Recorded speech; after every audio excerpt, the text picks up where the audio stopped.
Some Austin Travis County EMS medics working outside of the city have been using an unconventional station for the past few years, an apartment, which, as you can imagine, is creating some issues. KVUE's Malia Masamoto joins me in the studio. And Malia, why are they not working out of an EMS station? Hi, Darnisha. So let me take you back. So ATCEMS provides service to cities outside of Austin like Manor and Bee Cave, but traditional, they would work out of a fire or ESD station out there. They'd give them a little section where they can work in that station. Now, but with the massive growth in Austin, these smaller cities are also booming, and the stations no longer had any room for them. So this was their second best option. If you live in this apartment complex right outside Manor, you might have a not-so-normal neighbor. Instead of a typical EMS station, since 2022, these Austin Travis County medics have been using this 3-bedroom apartment in Manor to respond to calls. Selena Shia with the Austin EMS Association says they used to be stationed inside ESD and fire stations outside of Austin, but with the massive growth in Travis County, there's no room for them anymore, pushing them to their next best option, which turns out to not be so great. We've had our ambulances vandalized because they're just out in the open. They're not behind, a secure bay. So it's not a safe place. It's not an appropriate place for public safety.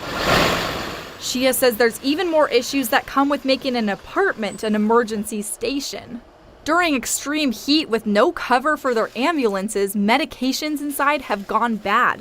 And during the freeze, the apartments lost power. We can't add generators onto these apartment complexes because we can't generate the whole apartment and they can't separate it out. Not to mention the apartment complex has threatened to tow their ambulances. We have so many different medics coming through, but you're supposed to have a pass if you're in a lot of these apartment complexes. But then a lot of our folks had difficulty registering the system because you can only register, 2 vehicles for each apartment. Now across the county just this weekend, the city of Austin proudly opened a new fire and EMS station as a part of their 5 stations in 6 years projects to decrease response times in the city.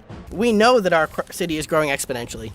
We know that we need to continue to grow our public safety infrastructure to keep up with those demands. A positive step for the city of Austin, but Shia says Travis County needs to do the same. Travis County really needs to do the strategic work to think about how is it going to accommodate growth in the county. Because she says this setup is less than ideal for the first responders who put their life on the line each day. We would never allow this setup for police, for firefighters. We always make sure that they have adequate space for their needs. But, we don't give the same thing to EMS. A sentiment apparent by the ambulance stuck behind apartment gates waiting to respond to a call. Now, the EMS Association said they've been invited to Travis County's Emergency Services Subcommittee meeting to talk about a strategic plan for those stations.